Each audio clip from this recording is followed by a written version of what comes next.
Could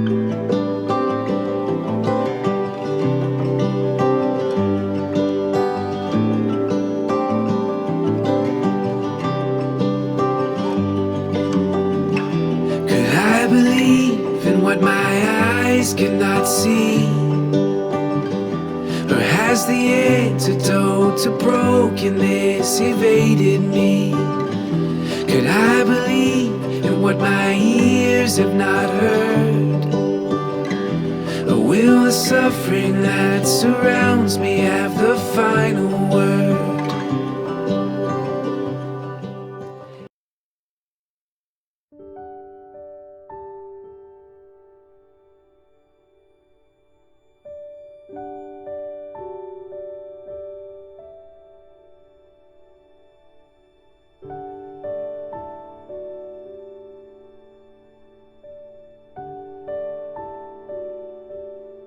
Hi guys, welcome back to our journey of our love.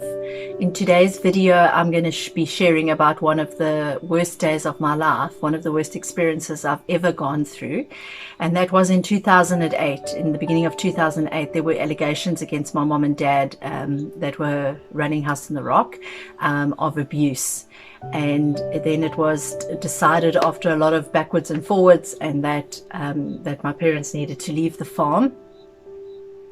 And I can remember that day as clearly as anything, and it's not something I ever want to relive. And I remember so clearly that it felt like my heart had been ripped out of my chest and that someone was standing on it, or like the vultures were eating of it. It felt like everything inside of me had just left me. And at that time, I also felt that, my mom's not gonna make it. We're gonna lose my mom. This heartache is just gonna be too much for her. And I remember a few days leading up to us leaving my mom and dad leaving the farm. There was the people from the church as well as some psychologists that came and sat around with the kids and just did a bit of a debriefing with them as well, and with my mom. And it was terrible. It was worse than experiencing a funeral. And the kids, some of them were so confused, they didn't know what was going on. And I remember the day that we had to, my parents, it was their last day and we had to leave. And we went there, we fetched them, and I remember so clearly, and I vowed and declared and I said, I would never again do this. This is it. This is it. I want nothing to do with the powers that be. Never again. I had such a hatred in my heart towards them, a lot of anger, a lot of bitterness, and it was things that I had to work over through the years, and actually without realizing that I'd actually made this vow and this declare that day, but subconsciously I made sure that I did everything not to be exposed to that stuff again. So I never went to a children's home. I never got involved in any charity thing. I stayed so far and clear from it. But yet deep down in my heart, I knew that this is something that I was born to do. It was something that the passion for children and the love for children never ever left me. And so I was sort of trapped. I lived a trapped life for all those years. And it was until last year that I began to receive healing and actually allow God into that part of my life, because it was a part of my life that I had built such a strong wall up that I didn't even allow God in that section. It was a closed subject, it was something I wouldn't bring up, and and it's definitely not something I ever want to relive again. But it's also an example also and a testimony that, it's not God that made that happen. It's not God that did that to me or to those children. And at the end of the day, we need to recognize that in times of, hard times and that. And I actually wish I did, and that I didn't walk sort of like in bondage, trapped for so many years, and that I'm finally can be free now and walk in the plan and purpose that God has for my life and for us as a family. So I don't know what you want to add to that. It was a terrible time, specifically for Cindy, as she was saying, and her mom and Cindy's father and sister, everybody really battled through the whole situation. I remember specifically the children as well. They were all outside the gate, told to go outside the gate, and everybody was outside the gate. Away from the home, we were told to leave. Basically, we couldn't go in. And that's where we said goodbye to the children. I remember specifically a little girl, one of the older little girls named Nellie, saying goodbye to her. It was heart-wrenching for myself. We couldn't fathom what was going through the children's minds. Their mom was going now, their brother and sister in Cindy and Basil and Bianca were being separated from them now. And we just trust now that even through these videos that we'll be sharing on YouTube, that some of the children will see them and that they will receive their healing through this whole thing, and just allow God to work in their hearts again, because we know that they were brought up in the ways of the Lord through Cindy's mom and through Cindy and the family. So really just trust that you will just soften your heart once again and let God work. God didn't do that. It's the work of the enemy. We don't hold unforgiveness towards anybody. We pray for everybody and love everybody. That's what we need to do, and we'll liberate ourselves through that. We pray for everybody. Those who we believe were instigators, those who were the victims, we pray for everybody. So we're just trusting for that. We're believing that God will do a work through this thing, and as He's worked in Cindy's life, brought healing, we trust that He's going to do that for every other person as well. So thanks. So some of the children that I'm in contact with are much older now, obviously, and some of them are adults, and they're going to share as well in this video a bit about mom and sort of their experiences of how they felt when my mom had to leave and everybody had to leave. So so enjoy that, and we'll see you afterwards. Thank you.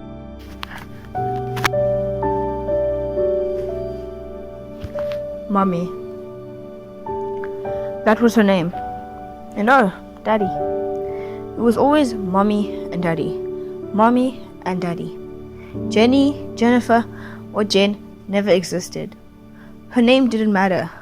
Mommy held more power. Meant so much more than a name. They named me Hannah. Hannah featuring their surname. And from what I know, surnames aren't just passed around. It holds value. Family value. House on the Rock was my life, my home, my family.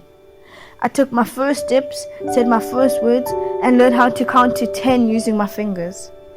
But what I could never understand was how everything was lost overnight, how I'd become an orphan overnight, and how I'd lost my identity within days.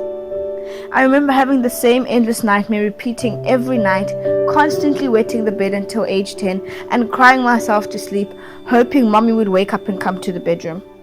I remember running towards Mommy and Daddy in my nightmare, whilst I was surrounded by men in suit and ties who were holding Mommy and Daddy back. The devil trying to pull me down into the ground, and each step I took forward pulled me even further away from them. The crying and the calling out for them eventually became a sound. Communication lost in mid-air, and by the end of that day, saying goodnight just echoed in the empty passages. I remember watching children kick, scream, and cry while witnessing their loss, and how chaotic our lives became. How do you explain to a 7-year-old that they don't have a mommy and daddy? That their brothers and sisters aren't family? How do you take the love out of family? Within weeks, we were split up all over East London, sent to different schools and put into different lifestyles. Luckily, I had 2 of my siblings traveling with me. They weren't biological, but they were just as effective. At times, I would feel hurt that I wasn't put into a school where most of my siblings were attending, because then I was going through school alone. I was going through the bullying, and I was going through the most. Socially having to deal with explaining that I have a mommy and daddy, but they were taken away. I know we learned subtraction in school. 1 minus 1 equals 0, isn't it? But they were never the 0. They were still mommy and daddy. I never lost them, but they were gone. So much change happened. I know I longed to see mommy and daddy all over again. The way we were expected to not mention their names in our new homes, and how we'd be closed off into the naughty room. I'd end up falling asleep on the floor. How we went for counseling, not to help us through, but to try and ease and erase what the heart failed to. And we had to learn addressing mommy as a pronoun. The other two aced that phase. They were already moving on to their biological names. At times I felt like I missed them the most. Like I was the only one without access to them. As if I was an only child, but I knew I wasn't. I kept so many tears back whilst listening to the other children explaining how mommy and daddy surprised them at school. I always wondered whether I was forgotten or when it would be my turn. I had a foster family I would go to on weekends, and one time they allowed me to meet up with mommy and daddy. We're better than a church. I don't think they would have allowed such if they knew it would have evoked more emotion. Because the next things I wanted was to be with mommy and daddy, period. 8 years later, and I still had mom and dad on my thoughts. In 2016, I got a hold of one of my siblings from House on the Rock. And when I realized they lived with mom, I couldn't help but get her number. It all felt unreal, as if my nightmare was only beginning all over again. I remember my first text to mom was of me singing a song from Frozen. Mommy, I know you're in there. People are asking where you've been. They say have courage, and I'm trying to, 'cause I'm right here for you. It's like you've gone away. The happiness I felt being in contact with mom over the years was different. A different cup of tea. Of course, I was still in childcare, and being in contact with mom was against the rules. So there I was, missing supper, staying in my room, clearing my cupboard, and constantly hovering over my phone, waiting for her notification. Within 3 days, I ran away from the home. To be home. I ran away from the children's home to mommy and daddy. My first time taking the biggest risk of my life. Constantly wondering if I was still their child.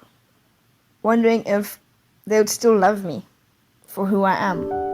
Or if they still believed that I was their child. That I never forgot them. That was still a big part of my life. I was scared, but nervous at the same time. Like, what if they find me and they take me away again, and I didn't want to leave this time? Sometimes I feel like I'm a tough cookie. At times I felt as if I was only holding myself down, thinking I could ever get my parents back again. Feeling as if I was the only one struggling to believe it was a pain-filled lifestyle. I'm sitting here 12 years later and still holding on to that thought. We could still be a family. I hold albums with faces of children I used to call my siblings and I find myself searching for many of them on Facebook. I never stopped searching, and I don't think I'll ever stop searching. I still believe in the definition of reunion. I'm just waiting for my turn, or our turn. Mommy wasn't just the lady with 1,000 black kids and a school bus. She was also a wife, a leader, and the greatest teacher. She was my first mother, and they were my first family. She gave all she could when she could, and that got taken away. Taken away because strangers felt discipline was a crime. Strangers felt being in different environments was a crime. Strangers felt that we needed to lose each other in order to grow older. Well, now look, I'm all grown up and still without a mother. I'm all grown up and still bouncing from place to place. People who came as close to being family are slowly starting to fade away. I'm all grown up and I still don't know if I've healed or just mastered living with the pain. I'm all grown up and struggling to give another human being the label mother, because my definition of mother only came in the form of Jennifer van der Merwe.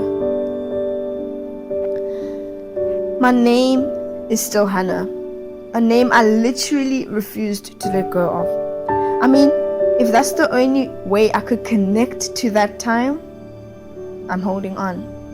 Now everyone is calling me Hannah. Its value has faded and walked through so much mud. Now it's just a name with no effect. The first time I met Mom and Dad in 2016, I found meaning in my name. God has heard, right? God has heard. And me reuniting with them was Him replying. But then He had a different purpose for Mom. He wanted her seated at His right side, kept a seat for her at His table, but the cost of such happiness was losing Mom all over again. We try our best not going back and replaying the moments we had together. We allowed ourselves to drift apart. I still believe in reunion, and I haven't stopped looking for the rest. The saddest fact was, I never pictured another family other than the Van clan.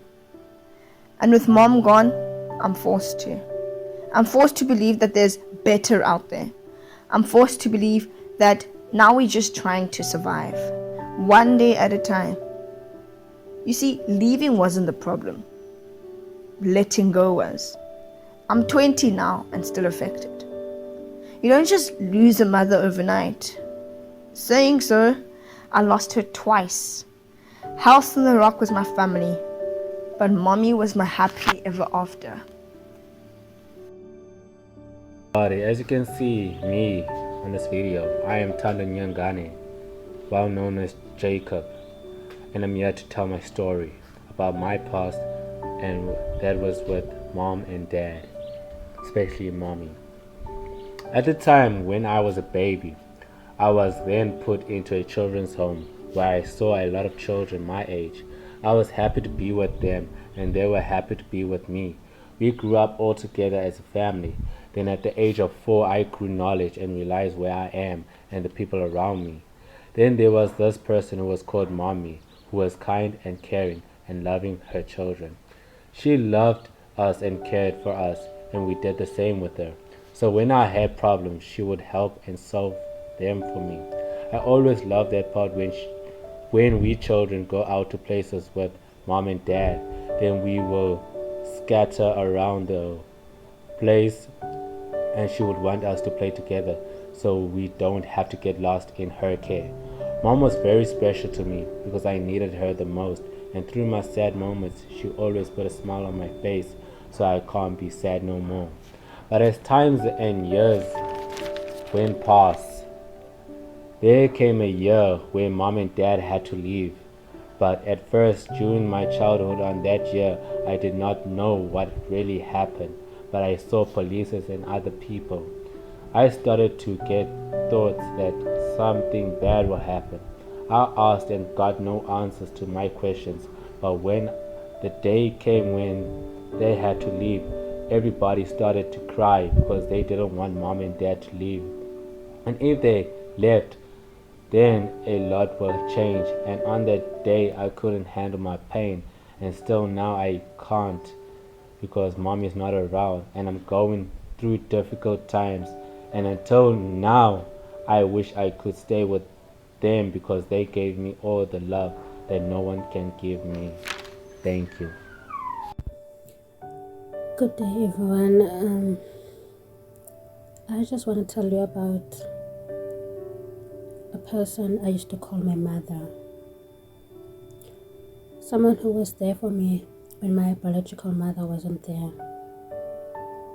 I'm talking about Jenny van der Merwe. She was a loving person. She sent me to school, bought me clothes, made sure I do my homework. She tried everything she could just to make everyone in the house happy. She was a mother that was always happy.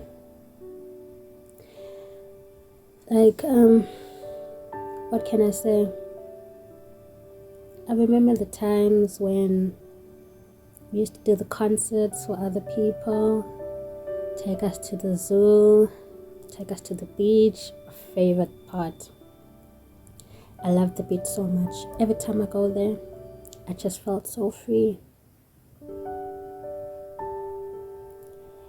Yeah, she was kind of strict like every other mother in the world. I miss her so much. I miss her so much. She was a strong woman and wise. Wow. I remember the time when it was Bianca's wedding. I think I was 4 years. Beautiful times. I miss her. I really do miss her.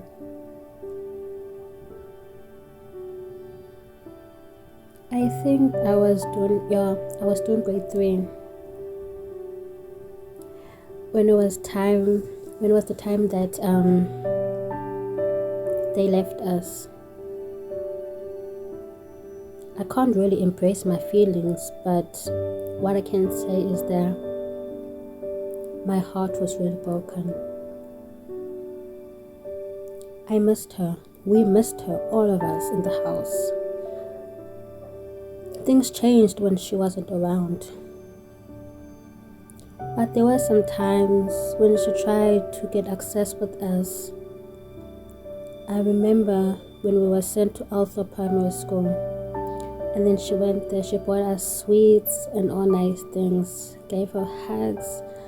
She even cried because she misses us so much. This is Linda Bodel.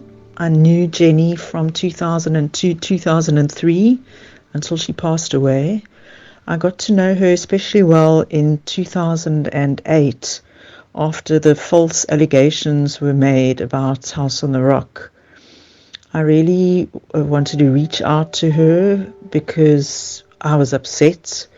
I think the family was upset, and the whole community in New House on the Rock found it really traumatic. The negative impact that it had on the children. And so I phoned Jenny and I visited her a few times and to chat to her, and we became better friends. And it was such a privilege to get to know her as a person. She was wise, she was a brave person, she wasn't intimidated by people, she could strike up a conversation with somebody immediately and find common ground and build rapport with somebody when she met them. And she had insight into people. She had insight into all the children at House on the Rock. She knew their characters and their quirks. She was completely unmaterialistic and self-sacrificing as a person. Her life was really poured out for others. And I think when children are brought to you from abusive circumstances, and I mean horrific abuse and neglect, and you look after them and you witness the miracle of healing, I think this gives you a perspective on life, and you have depth of character and you're not concerned with superficiality. And that's what I witnessed about Jenny. She had a sense of humor and warmth. I never heard her raise her voice at anybody.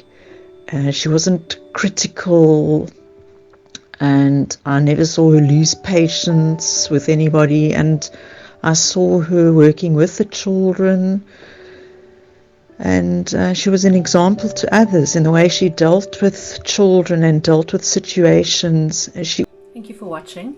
And something I just want to also mention, that these allegations that were against my mom and dad, and that not once did my mom talk bad about those people that made the allegations against her. And I just remember so clearly the one time, it was recent after this whole thing had happened, one of the people that was part of the allegations were going through a tough time, and they phoned my mom and asked her for help. And I was like, Mom, how can you help them? These were the people that were kicking you and in the ground and whatever. And my mom forgave them, and she knew what it was to forgive, and she didn't walk around with grudges or unforgiveness. She forgave these people, and it's something we can really learn, from my mom. And it actually, it's actually been quite sad for me that my mom is not around to witness the healing in my life, because I know that,